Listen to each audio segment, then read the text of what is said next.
Okay, here we go. So what we're going to do now is we're going to look at finding the direction and the speed of the current. The direction of the speed of the current at any time, anywhere in the world. So we're going to get at a question. The question will give us a destination.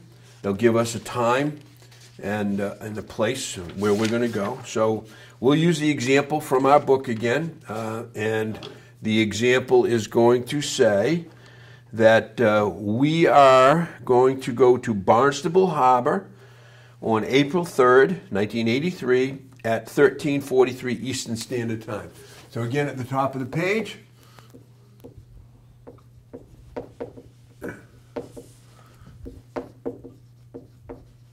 we write our destination. We're going to write our date, which is April 3rd, 1983, because the Coast Guard bases it on 1983, and our estimated arrival time of 13:43, and that is an Eastern Standard Time. I like to remind myself that it's Standard Time. All right, when we set up our paper, the first thing we're going to do is we're going to remember that we're going to have a reference port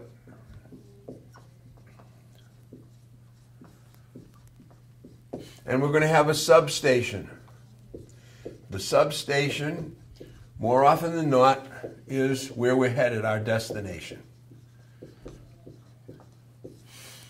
And then we need to determine how we're going to do this. How are we going to find this information? We need to set up our paper, and the best way to remember how to set the paper up is to go right into the tide tables, into the current tables, and find Table 2, which is going to give us a list of all of the things that are going to be there for Barnstable Harbor. So what we would do is we would go to the index in our tide and current table, and we would look up Barnstable Harbor, and Barnstable Harbor is going to have a number. That's going to be the number of the reference for Barnstable Harbor in Table 2. So we look up Barnstable Harbor, and we're going to find that Barnstable Harbor has a reference number of 1251. Barnstable Harbor is our destination.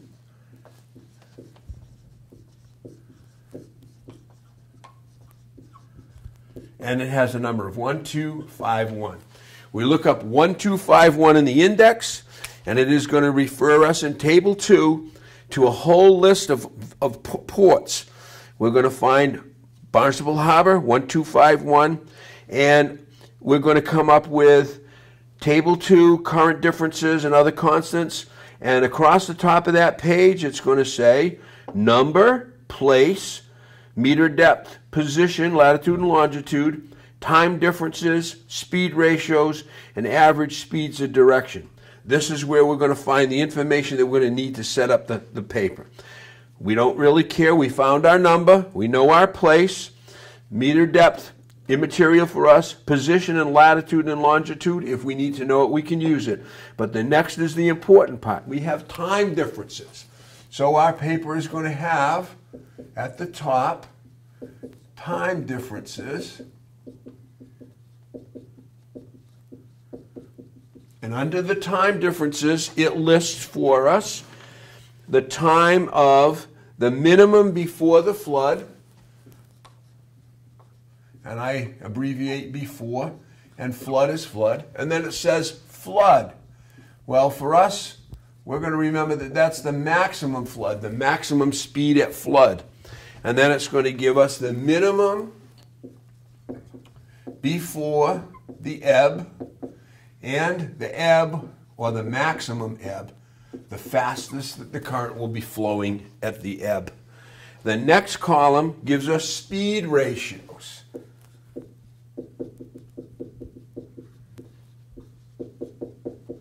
And again, it gives us a speed ratio for flood and for ebb. And to remind ourselves that a ratio is a multiplication factor, I always throw an X up here to remind me that we're going to multiply when we get those numbers.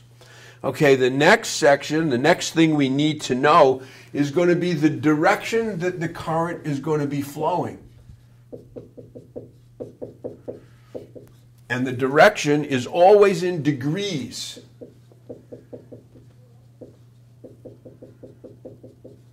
and we're going to have a direction for the flood and a direction for the ebb in degrees.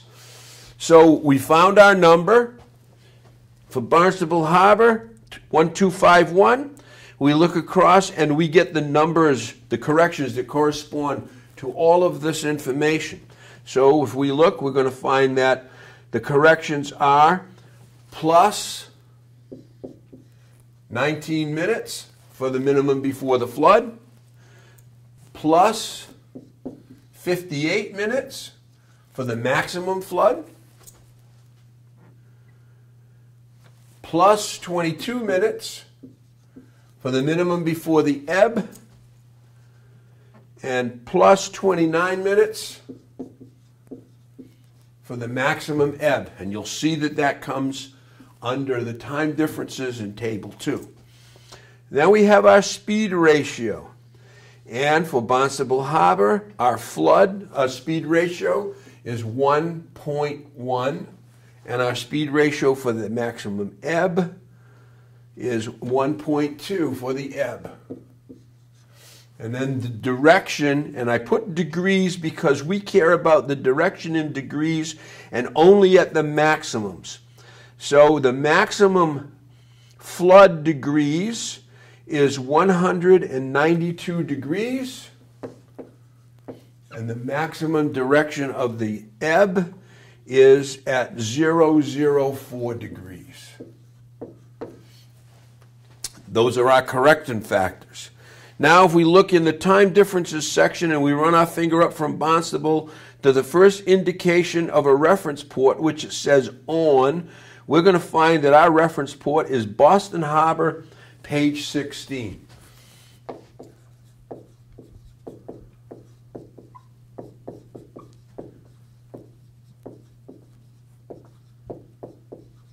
So now what we're going to do is we're going to go to page 16 in the current section, and we're going to find out that we're going to find Boston Harbor, and what we need to find is we need to find a time that's going to come before and after our arrival time.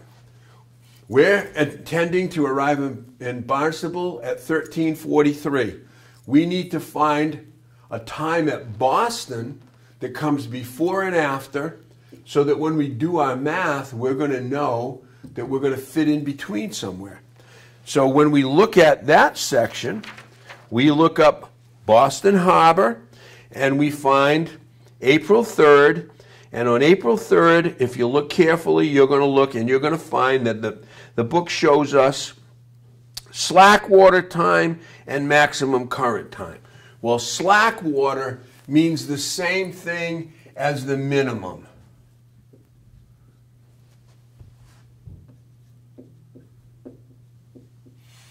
And it says maximum current time. Maximum. So we need to find out what time does 13:43 fit between. So if we look, we're going to see that on the 3rd of April at 02:37 we have a slack water. At 07:06 we have a maximum current, and to the right of that it gives us the velocity, and that's a 1.3 E. That E means it's an ebb. The next time is 9:22. That's a slack water time. 12:37. That's a maximum current, and that's a 1.1 flood. So 12:37 appears to come before that time. So let's put those numbers in. 9:22 was the slack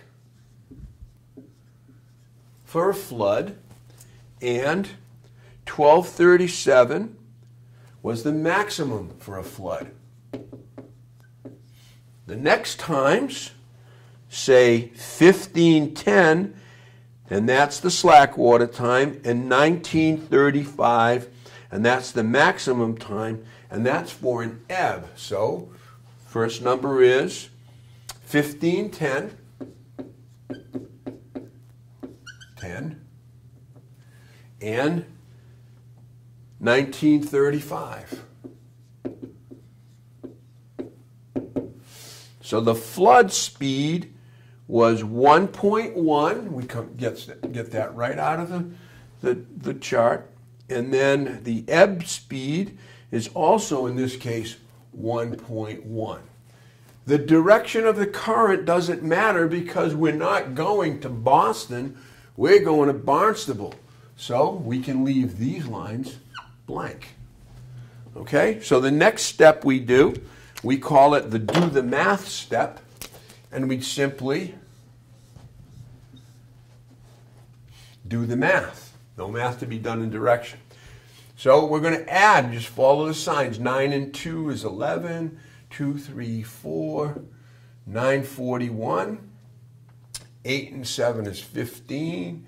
5, 6 and 3 is 9. 1295. No such time. 60 minutes in an hour. Subtract 60 from here. This time is going to be 5. 3. We bring an hour over. 1335. Now we're going to do this one. 2 and 0 is 2.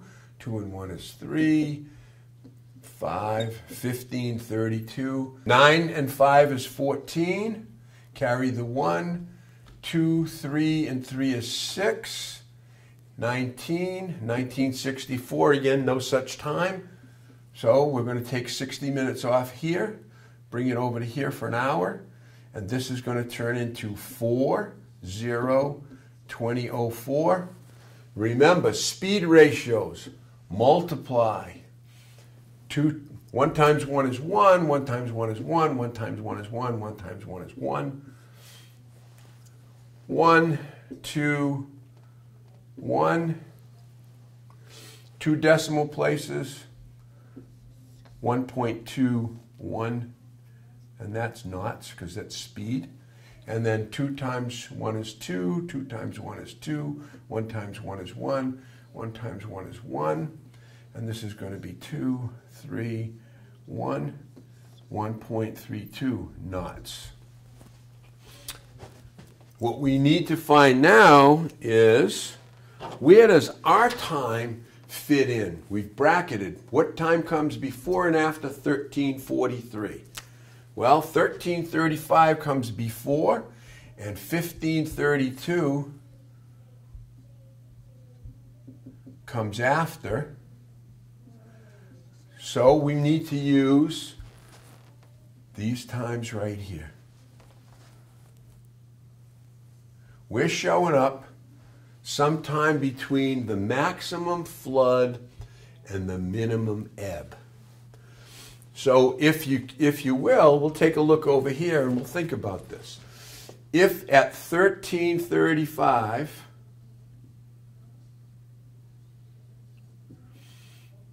we're at a maximum flood and the water is flowing as fast as it can, but it's beginning to slow down.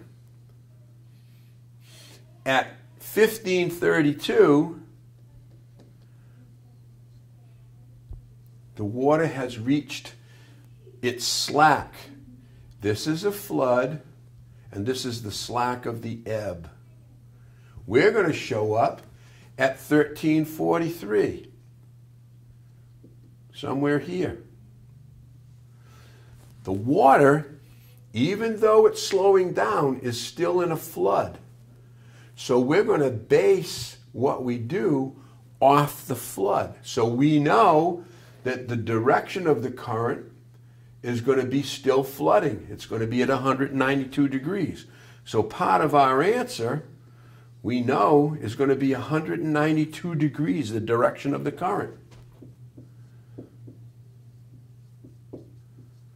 We still don't know the speed of the current, which is what we're looking for.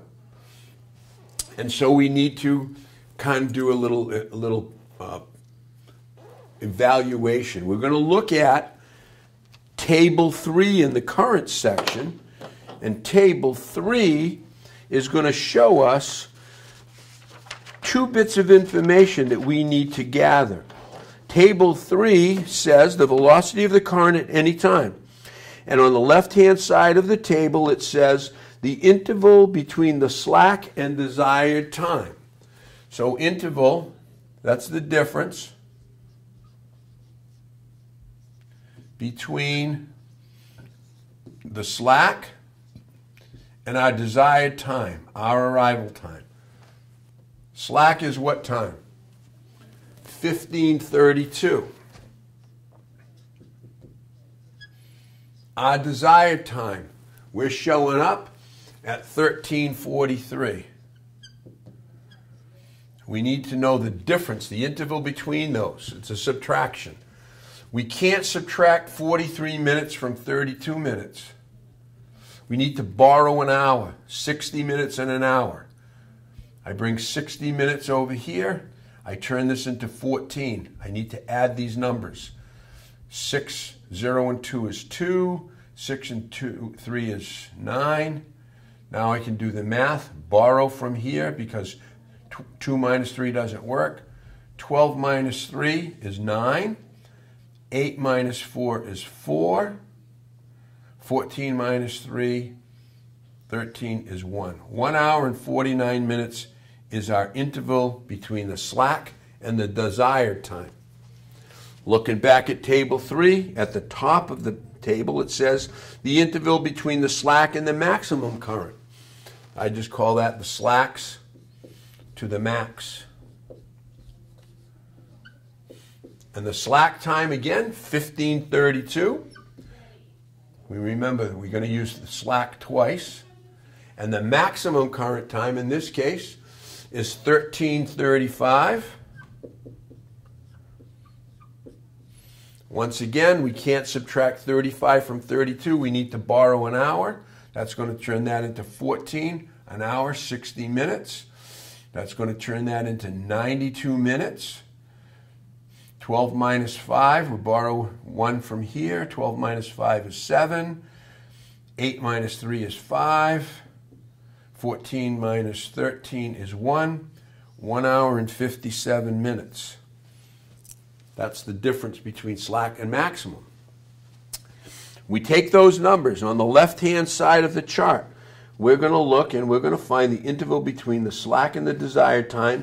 The closest number for us, 149, is we're going to find it to be 140. At the top of the page, it says the interval between slack and maximum, 157. We're going to find that number to be 2 hours. We go across, join them together, and we find our multiplication factor, our correction factor.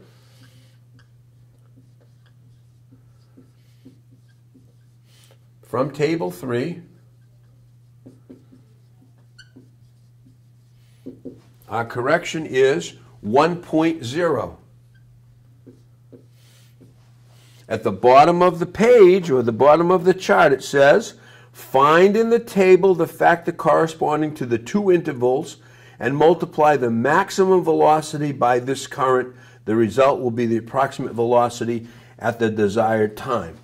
Well, we're using flood because the current is still flooding. The flood time is 1.21. We take our correction and multiply it times 1.10. 0 times that whole number is 0. 1 times 1 is 1. 1 times 2 is 2. 1 times 1 is 1. And we have 1, 2, 3 decimal places. 1, 2, 3. So the speed of the current, we're going to round it, is 1.2 knots at the direction of 192 degrees. And that's our answer. And that's the speed and the direction of the current in Barnstable Harbor on April 3rd at 13:43.